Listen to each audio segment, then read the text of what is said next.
दुर्दैवानं आपल्याला आज त्यांची जयंती साजरी करावी लागते, पण ज्या दादांनी या चंदगड विधानसभा मतदारसंघावर नितांत प्रेम केलं आणि आज जे काय या तालुक्याचं नंदनवन झालेलं दिसतंय ते स्वर्गीय अजितदादांच्या कार्यामुळं आज जे तालुक्यामध्ये या दोन्ही नद्या ताम्रपर्णी असेल, घटप्रभा असेल किंवा गडिंग्लजमध्ये हिरणकेशी असेल, तर ह्या तिन्ही नद्या ज्या 12 महिने 24 तास तुडून वाहत आहे याचं खरं श्रेय आदरणीय अजितदादांनी पाटबंधारे मंत्री असताना दिलेलं योगदान आहे. आणि त्यावेळेला सुद्धा स्वर्गीय नरसिंहराव पाटील साहेबांच्या कार्यकाळामध्ये असेल किंबहुना 2019 ते 2024 मध्ये दादांनी या मतदारसंघासाठी दिलेलं योगदान असेल ते चिरंतनपणे आपल्या सर्वांच्या स्मरणात राहावं अशा तऱ्हेची कामगिरी आदरणीय अजितदादांच्या माध्यमातून झालेली आहे. येणाऱ्या 28 जुलैला 6 महिने होतात दादा आपल्यातनं जाऊन. अजून त्यांची आठवण केल्याशिवाय एकही दिवस असा कधी गेलेला नाहीये.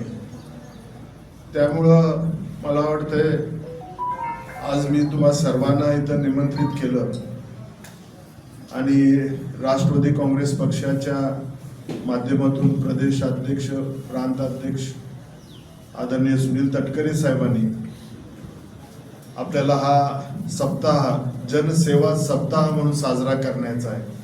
आणि जनमानसातून निर्माण झालेला हा नेता, ज्याला महापुरुषाच्या स्थानी आज महाराष्ट्र सरकारनं जो निर्णय घेतला आणि त्यामुळं आज सर्व शासकीय कार्यालयामध्ये त्यांचं फोटोचं, प्रतिमेचं पूजन आज त्यांच्या जयंतीनिमित्त केलं जाणार आहे.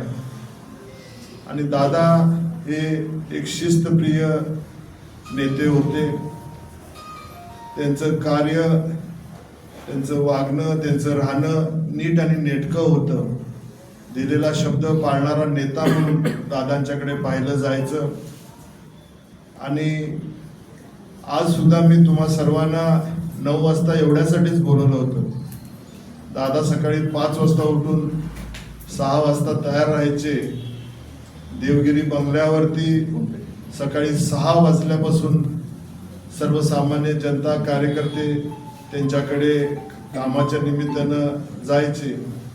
8 वाजता दादा मंत्रालयामध्ये उपस्थित राहायचे.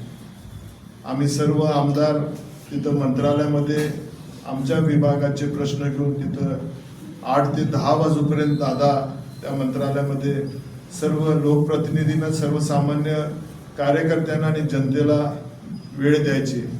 आणि 10 नंतर मग त्यांचे शासकीय बैठका आणि इतर कामांमध्ये ते व्यस्त असायचे. एवढी शिस्त दादांनी आयुष्यभर पाळली आणि त्यामुळं